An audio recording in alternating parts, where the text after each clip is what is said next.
Thank you very much. Madam Speaker, it gives me great pleasure to rise in the People's House this evening, or almost evening, to speak on behalf of the constituents of Moncton South, and in support of our government's budget as well, building on success. But first of all, I'd like to talk about how I came to be here, because it looks like we're going to have some time to talk tonight, and maybe tomorrow we can talk about more success. So we kind of want to build on that, I guess, the whole combination of how I came to be here and how our party is building on success at the same time, and I'm a part of all that, hopefully. So for my rooting in Moncton South, I want to reach out and thank the people who, first of all, who elected me and gave me this opportunity to be in the House, to be in the legislature, and of course be with the government. I'm very, very fortunate, I feel, to have this opportunity and to represent them and try to make life better, actually better for people in Moncton South, people in southeastern New Brunswick, and in all of New Brunswick, I guess, at the same time. So I'm very, very thankful for that, and I'm also want to mention the people who helped to get me elected, I guess, and worked on our campaign and really got us into this position that we're in. We kind of refer to them as Team Turner, but they know who they are. They're out there, and they've been with me for years, helping me out and giving me a push whenever I needed it. So I want to thank them for their efforts, I guess, to help me get to this position.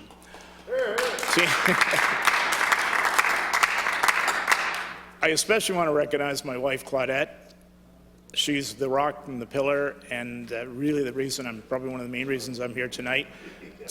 She's stood beside me, she's supported me, she's been with me all through our lives. And you'll hear as we've worked together, we've had fun together, and we've accomplished, I think, quite a bit in the community over the years together. So I want to reach out to her, to thank her, and appreciate her support over the years.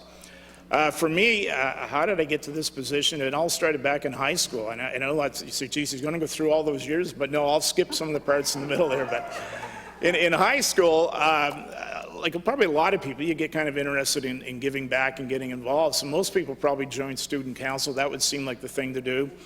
But in my particular school, which was Harrison Trimble High School, which happened to be in Moncton South, which is a good thing, a guy named Dennis Cochran was actually president of the student council and doing a great job, as you can imagine Dennis would have done. So we were good buddies back then, but I mean, he's older than I am, but we were connected.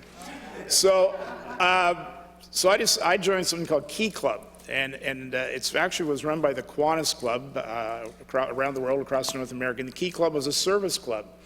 So I joined a service club in grades 10, 11, 12 at Trimble, and I learned a lot about giving back right then and there. And it started with that opportunity that I was given, I guess. A guy named Tom Barnes was my mentor back then. Those people that are from the Moncton area would know Tom and his wife Ruth. But Tom was the Kiwanian that sort of headed up Key Club, and it gave me my start, like I say, in the service sector, in the nonprofit sector, and really it really taught me a lot, like I say, about giving back. We raised a lot of money and did a lot of great projects for the community, not so much for the high school, but we were high school students under the leadership of the Kiwanis Club, like I say, and giving back to our community. So that's where it all started. I thought a lot about this before I decide how I want to present this today, because, Madam Speaker, I know these things are important. How do we all get here? How do we all start? So my political affection actually started about the same time in high school, because there was a leadership convention for a candidate for the federal party, for the federal riding at that time. And I thought, geez, I'm a young adult. This is a great opportunity for me to get involved in politics, maybe follow a career in politics, and you know, who knows where it'll all end up. At least I get involved and learn more about my country and my province and my city. So it came the day of the nominating committee. It was at Harrison Trimble in the auditorium. The auditorium is full of people, and it's contested. That's why it's full of people. It's a contested nomination. The candidates are on stage. And there's a lot of excitement in the room. Well, I'm wearing a badge for one of the candidates that I thought would be probably the winner or the right candidate in my mind. I'm wearing the badge, or the pin, I can remember it yet. And all of a sudden I started having people coming up to me and then pointing at me. If you support that person, I'm never going to shop at your business again. I'm never going to support your business again. And even though I was only young, that they knew that my father was in business and I would be following a business. And all of a sudden I learned that politics is not easy and it's not always fun. And there are challenges that come along with it. And I decided if I'm going to be self-employed, probably through my life, because that's the route I was going to take, being self-employed, I probably can't have a career in politics. So that's sort of what happened back then. The seeds were planted, but the reality set in that this isn't really going to work if I'm going to be self-employed in a small city where I depend on support from all the riding and all over the area. So lo and behold, that's where we sort of walked away from politics, I guess. But I kept involved with the community, and from there on, I guess we eventually joined the Moncton West and Riverview Rotary Club. Originally joined the Riverview Rotary Club, I guess, come to think of it, for about 4 or 5 years, and then there was an amalgamation with the Moncton West and Riverview Rotary Club. So that started me on the path of giving back and service to my community, and went on to be president of the club at one point. So I actually been in that Rotary Club for probably close to 40 years, or the two Rotary Clubs together for sure, around 40 years altogether. Again, participating in the community and giving back to our community and being part of the community is very, very important. But always in the back of your mind, you have this idea that politics is still interesting. You just can't be involved because you need support from the community for your business, and you need men, you need women, you need people of all political stripes and all to support you. And you just can't take sides publicly. So I stayed in the background all those years, kind of watching and listening and trying to learn from where I was going with this life of mine and trying to set a career path. Anyway, it's been interesting, let's say, over the years, and finally there came a point in time where I was able to basically, I will say it, to sell one of my businesses. Anyway, I say mine, my wife and I own these jointly. Sold one of our businesses. It gave me the opportunity. Now I've only got one business to worry about. I'm going to get involved in municipal politics. So that is the route I took, and very, very successful as councillor at large. And that was in 2016, in May. I became the councillor at large for the city of Moncton, one of two, and served a term as deputy mayor, Madam Speaker.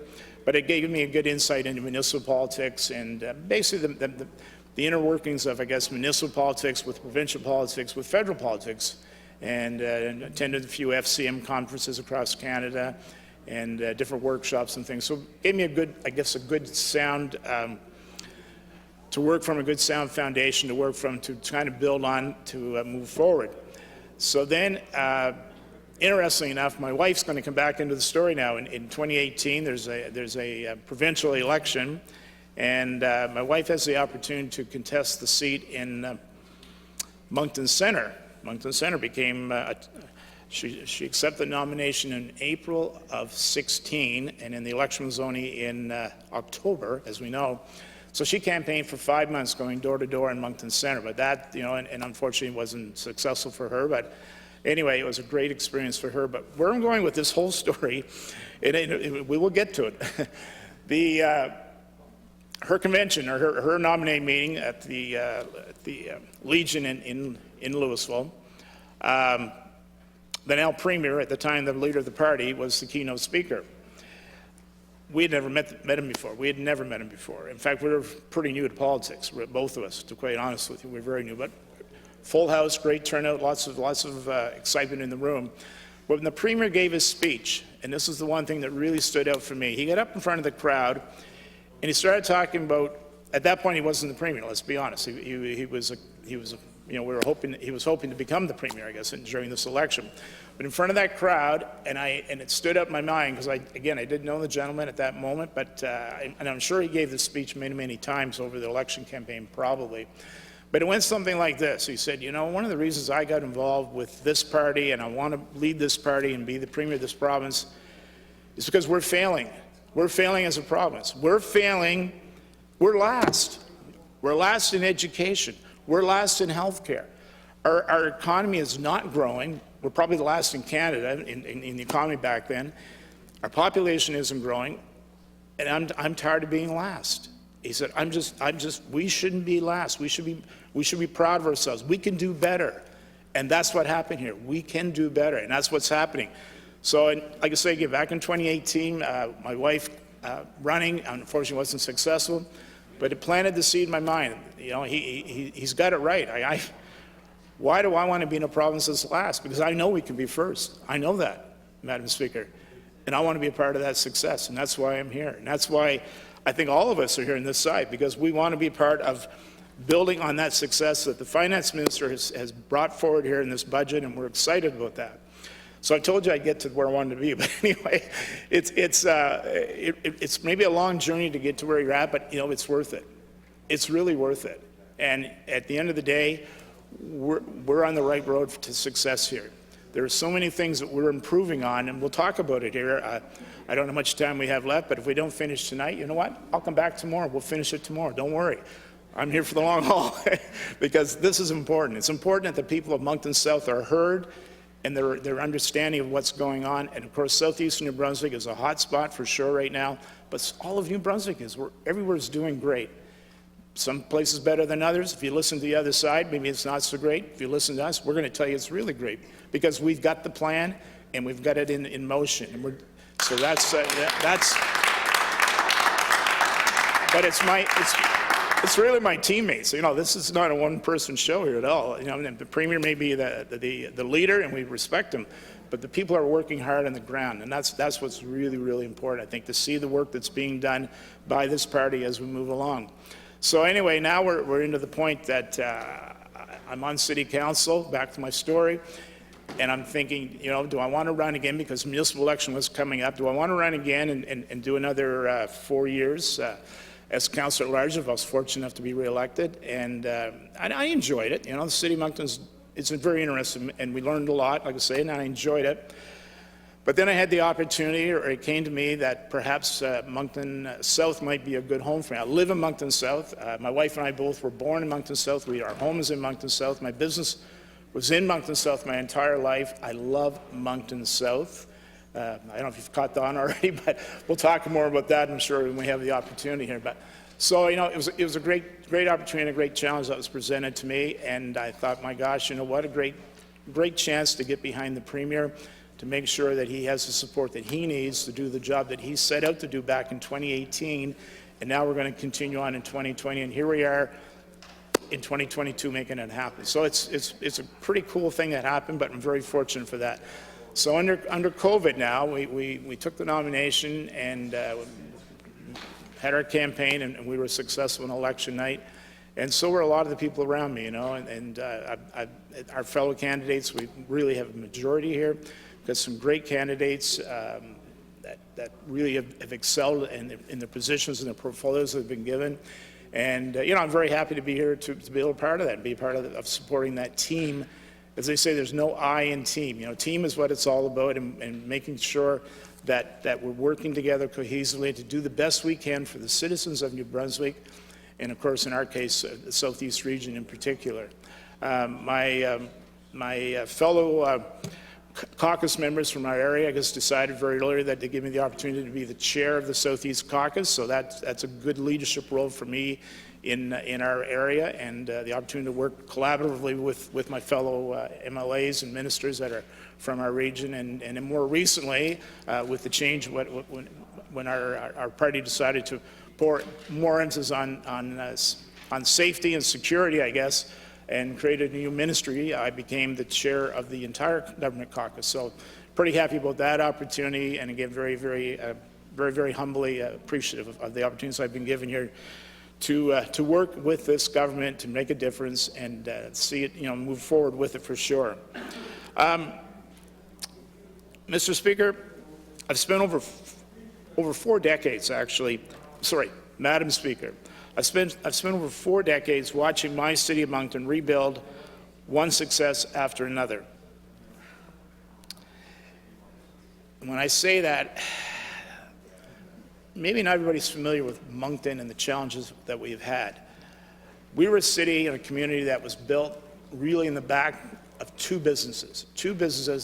Really, when Moncton was on the backs of the T. Eaton Company, the retail operation, Eastern Atlantic headquarters in downtown Moncton, and the Canadian National Railroad, the CNR. Those two businesses really defined Moncton. Every family in Moncton worked for one of those two businesses. One member of the family worked for one of those businesses. My dad had a brief career with the CN. My mom actually started with Eaton's and went over to the CN. She worked for both, but I mean, pretty well every family had some connection to those two businesses, and I'm sure, Madam Speaker, you know exactly what I'm talking about. You can relate to that. So, you know, it's great. You're rolling along, the economy's going along, everything's going along well because those two businesses are doing great. We've got the catalog office. It's sort of like the Amazon of that generation, probably. And you've got the Canadian National Railroad with their big shops there, the repair shops for all the locomotives and all the engines. And all of a sudden, some days, somebody says, we're not going to do catalogs anymore, and they kind of pulled the plug on that, on the Eaton Catalog Office, which is a huge distribution center. And almost simultaneously, somebody said, you know what, we're not going to repair trains in Moncton, New Brunswick anymore, we're going to repair them in Winnipeg, Manitoba. That's quite a kick in the pants. So that's what we were faced with in the early 80s. We lost both businesses for the most part. Now, Eaton's kept on the retail store for a while, and they downsized it, and they modernized it, and as we all know, the T. Eaton Company, not only the catalog went out of business, the whole operation went out of business eventually. But anyway, so I'm trying to move along here, and I know the time's probably getting short. I don't know what the time is, but really these are important things that people have to understand. Moncton was built on two businesses, and they lost both those businesses. Both of them disappeared almost within the same year. I remember Dennis Cochran, I think, was our MP at that point, and he had to face the crowd. It wasn't pretty. It wasn't pretty, but you know what? Moncton is resilient. Moncton is resilient, and people came together. The business leaders came together and showed leadership and showed determination, and we reinvented ourselves as a city and as a community. We reinvented ourselves, and that's, I think, really part of that Moncton miracle, we like to call it. We're the hub of the Maritimes. We all grew up calling ourselves the hub of the Maritimes. Well, that really is our strength. We are in the center of the Maritime provinces, and we are a transportation hub. And really, you know, that's what we looked at. We looked at what is our strength? Let's build our strength. We're never going to be a seaport. We tried that back in the early 1900s. We actually did have a shipping. I can remember Irving Oil bringing tankers up the river. But St. John, they're the seaport. We understand that. They're the seaport, you know. So but anyway, distribution is really what our strength is. Madam Speaker, this is it, eh? It's now 6 p.m. Thank you, Mr. Speaker. It's my pleasure to continue to address the budget and the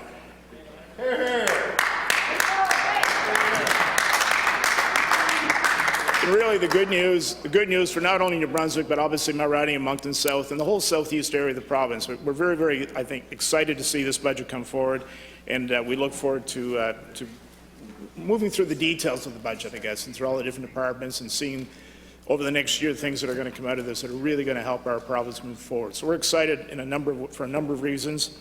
But I was talking previously about Moncton and how it's really reinvented itself, I guess, over the years from the early 1980s when it was really in the doldrums. And much like a good book, I guess it just gets better as you keep going along until you get to the finale at the end of the book.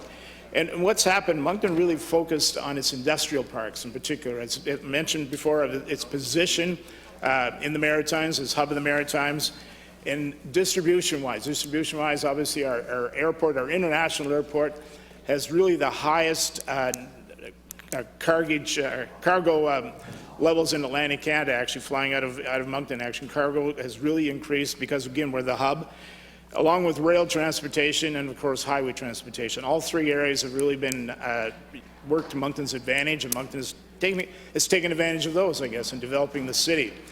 And the industrial parks have played a big role in that. And in fact, the Moncton Industrial Park to the east and to the west and Caledonia are all basically out of space. All three industrial parks right now are maxed out to almost the limit. There's very, very minimal inventory on the market there, and now they are looking at establishing another industrial area that's just in the preliminary stages right near the airport, actually, that will be able to accommodate further expansion. And why is this? Because national companies and international companies are looking at New Brunswick as a great place to set up, and that's really where this budget addresses a lot of those areas. We're expanding our workforce, we're expanding our immigration, and we're expanding our role in developing industry and broad-based economy in our region.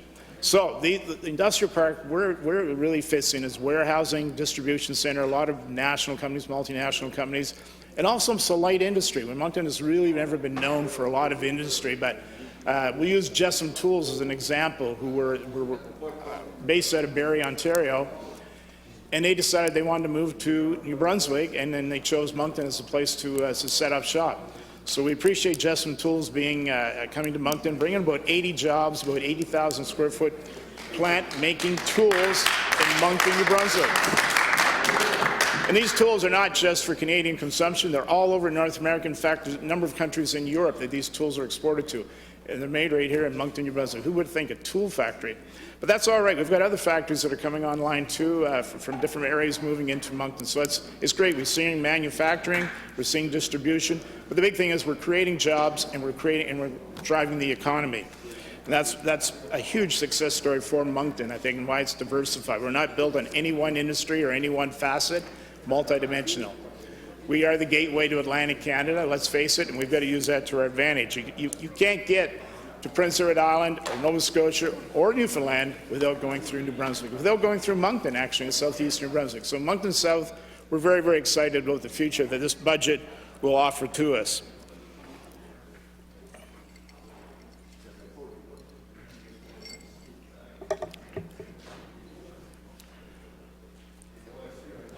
Hundreds, if not thousands of times, we have celebrated the success of one New Brunswicker after another.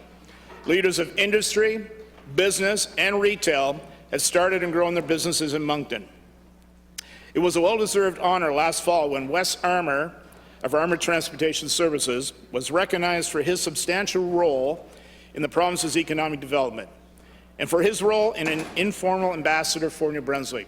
Now, Wes Armour, I know we drive down the highways and you see these trucks with armored transport on the side of them all the time, going here and there and everywhere throughout Canada. But it's a local grown story in Moncton, New Brunswick, armored transport. Wes and his wife, many, many years ago, started with one truck. They were based out of Memramcook. And they'd load that truck in the daytime, and at night they'd head down to Halifax, drive all night, and drive back, just him and his wife. If you look at the size of the corporation they have now, or actually they recently was purchased by a company out of Nova Scotia, so it's even a larger corporation now, but that's a true homegrown story, and it can happen here in New Brunswick. People start out, work very, very hard, and there's an opportunity to move forward. And if you think about it, that's one of the big attractions I think that we have when we're looking at immigration and people coming from other parts of the world. They're looking for opportunity, and they're looking again at New Brunswick. And a budget like this encourages them to come here because they see the opportunities, they see the possibilities and how they can have a better life and they can contribute to our economy. So we're excited, I think, again, with our budget to see how it's going to affect immigration, and at the end of the day, it's going to move us forward in prosperity as a province. Take a look at around the riding of Moncton South today, and you will see a hustling, bustling community with cranes on the skyline and people moving everywhere. I say cranes on the skyline, it's sort of humorous, but people who really watch Moncton, we went through a period of at least 20 years, we never saw a crane of any size, shape, or whatever. And all of a sudden, in the last 3 years, since this government took office, cranes started popping up. I don't know if it's a coincidence or not, but you have to think there's a connection there. But at one time, we had approximately probably 15 cranes, and right now I think it's around 12. We go around and look, and a lot of them are in Moncton South, but they're all over, including Dieppe and Riverview and Shediac. There are cranes in the southeast area for sure. And I think throughout New Brunswick, we look around, we will see cranes, but right now there are a lot in my riding of Moncton South. What's a great thing about cranes? Cranes they're contributing to the economy, they're building, but they're also creating jobs, skilled labor, and besides all that, we're providing housing, and that housing is really one of the things that we need for sure. We keep hearing that more and more about housing. People look at coming into Brunswick for opportunity and for growth, but they're not going to come here if we don't have housing for them. So that's number one. They want to see that we have housing, and number two, they want to make sure they have employment opportunities. And that's, again, what this budget drives home, I think. It's helping housing, and it's going to help employment. So in the end of the day, it's all about immigration. We need to grow our population. We know that, to be more successful. There's a positive feeling, a positive and hopeful vibe.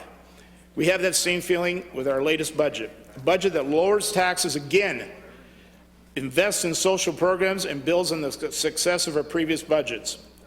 4 balanced budgets in a row, $1 billion off the debt. you've got to hand it to our finance minister, who's done an outstanding job on this budget, and I'm really proud to stand here today and support it and speak to it.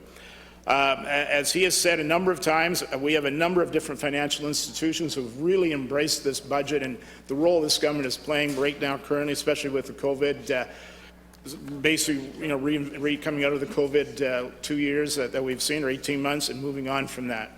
I'm just going to give you some examples that I want to share with you today just to highlight the success of this budget and this government. RBC, the theme of the budget was building on success. We talked about that quite a bit. As the first promise to deliver a pandemic surplus and maintain a positive balance, New Brunswick has plenty of success to build on. That's RBC. The National Bank, few governments can claim to have traveled through the pandemic with their budget balance relatively intact. New Brunswick is one. That's the National Bank highlighting that. TD Economics, TD, the government has simultaneously pledged tax relief and robust program spending in 22-23, and while maintaining its debt burden on a downward track. All good news, Mr. Speaker. The Scotia Bank, New Brunswick, is set to continue its streak of black ink. You gotta love black ink, don't you? That's the best kind there is, for sure. We don't ever see red ink again in this side of the room anyway.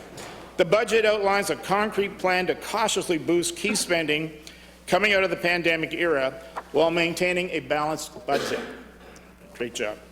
And BMO, just to highlight BMO, strong population growth, which we've already alluded to, and a speedy vaccine rollout have helped New Brunswick weather the pandemic storm.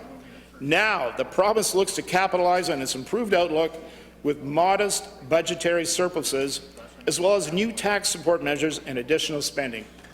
That's BMO. Mr. Speaker, all good news from all of these financial institutions, how they're looking at us right now. So we're very, very fortunate. These are big successes to build on, Mr. Speaker. And I invite the opposition to join us in celebrating. Quiet. Sadly, we understand the opposition's role as they see it. They won't be celebrating any success. It's really unfortunate, but congratulations to our finance minister. We're celebrating, and that's really what's important here, I guess, because we've been elected to do a job, and we're doing the job. We're getting the job done, and that's what it's all about. Doing the work. For every do, they'll have a don't. For every will, they'll have a want. For every could, they'll have a couldn't.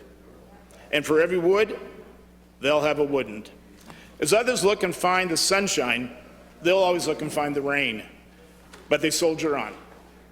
Mr. Speaker, there's so much in the budget that has it all to highlight. Indeed, we find something for everyone, all 800,000 of us, and growing, 40,000 people more in the last 5 years. I just want to talk about that for a second, because you know our government, and I talked about this earlier in the speech, where our Premier in 2018 was basically telling us that we're last. We're last in economic development, we're last in education, we're last in health care, and of course our population wasn't growing.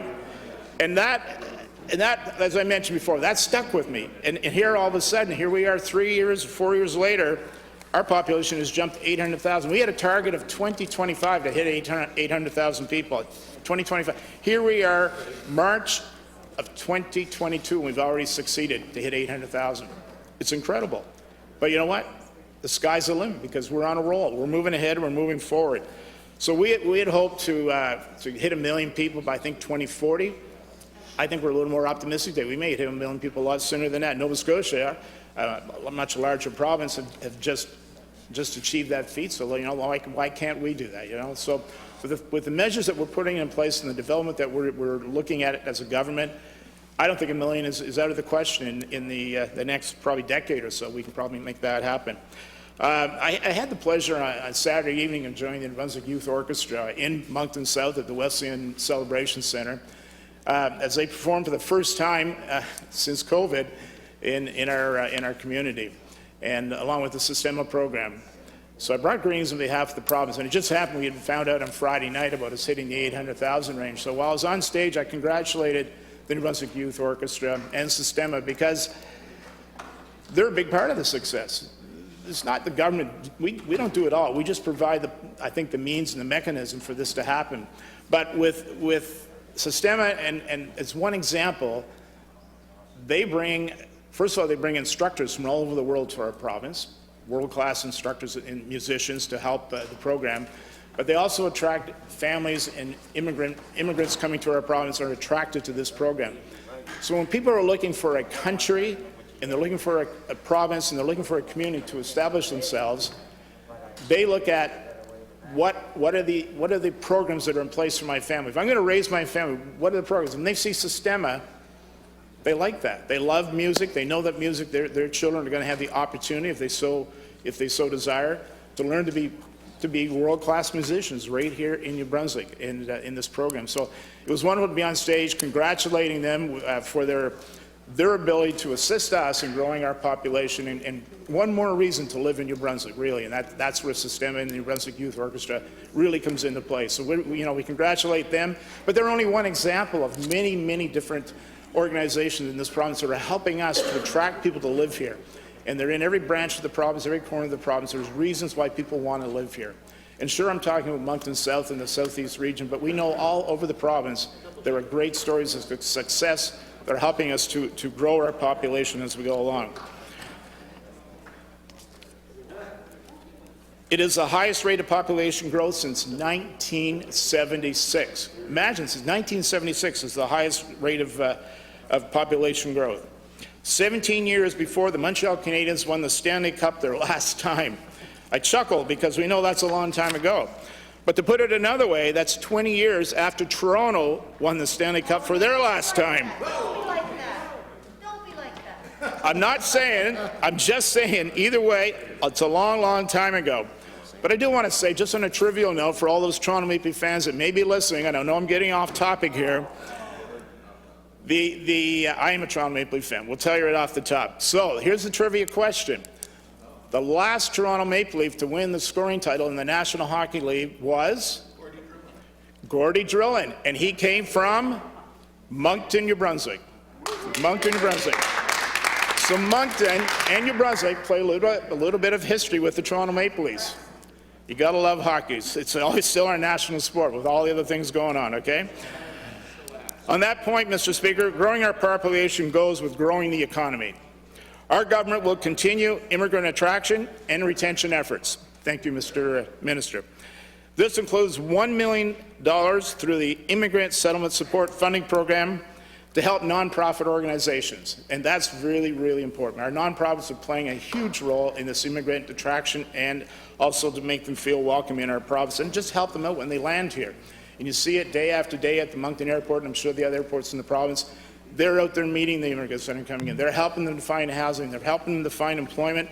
They're reaching out if they need special things. They're helping. The nonprofits are crucial, and I'm really pleased to see that there's $1 million extra going into this Immigrant Settlement Support Funding Program.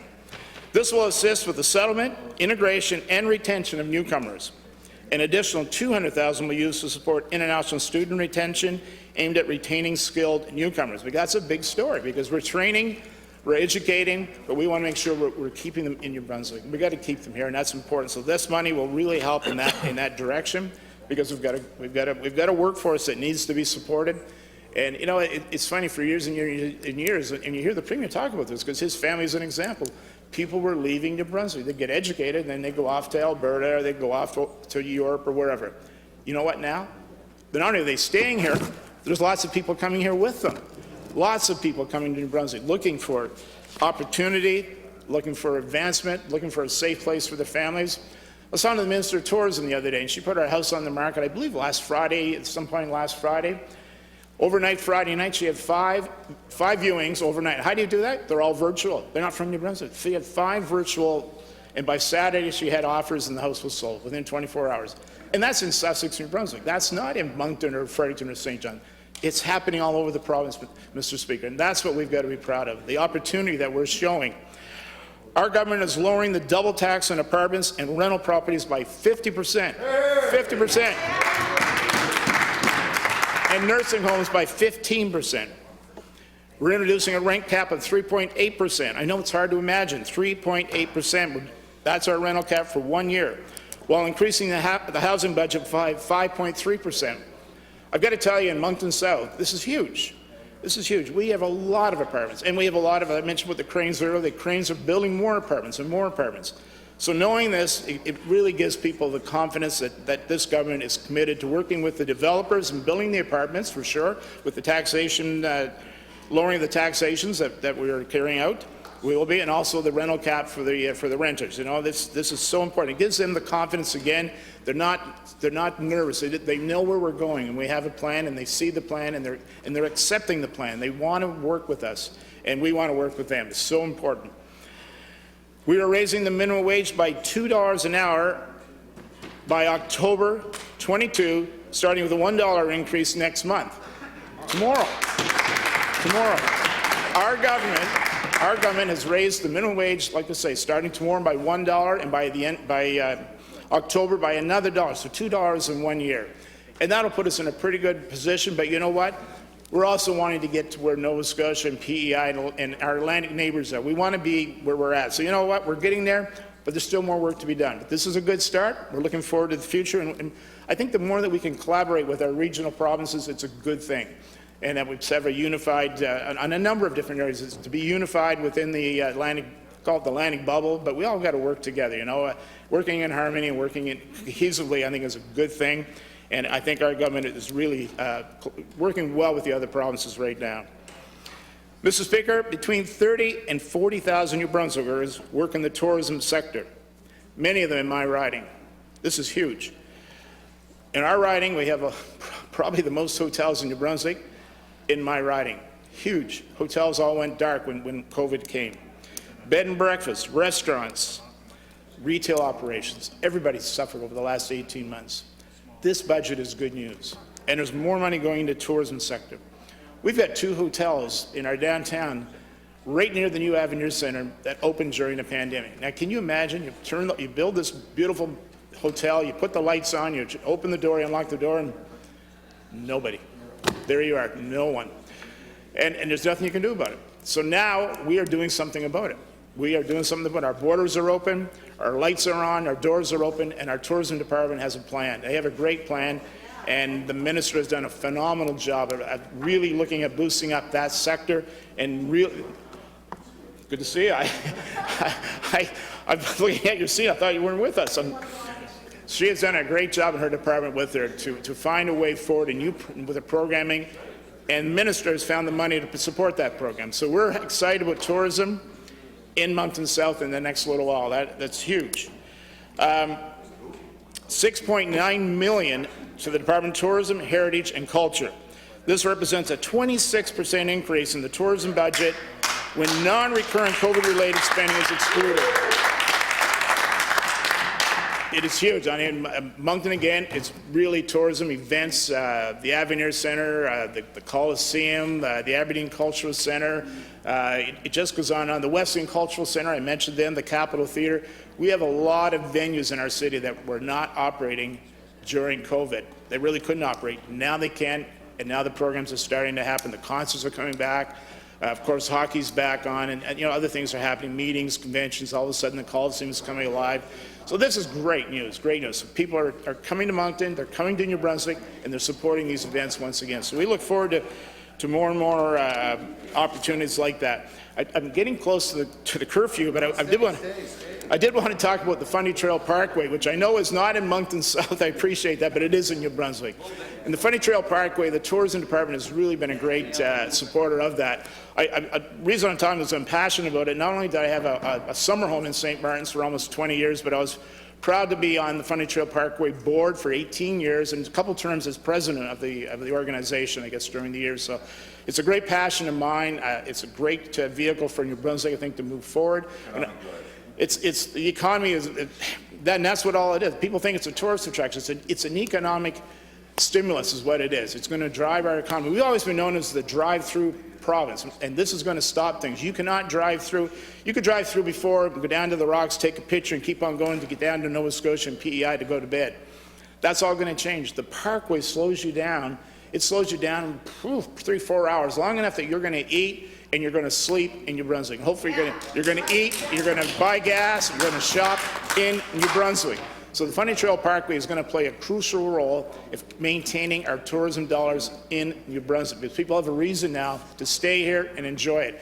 And Mr. Speaker, if you haven't been, I invite you this summer to go down and check out the parkway, because you'll be amazed at the things you'll see.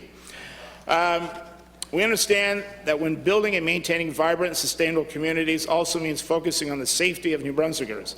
This budget provides $3.3 million to support Thank you, member. expanded enforcement. Okay, listen.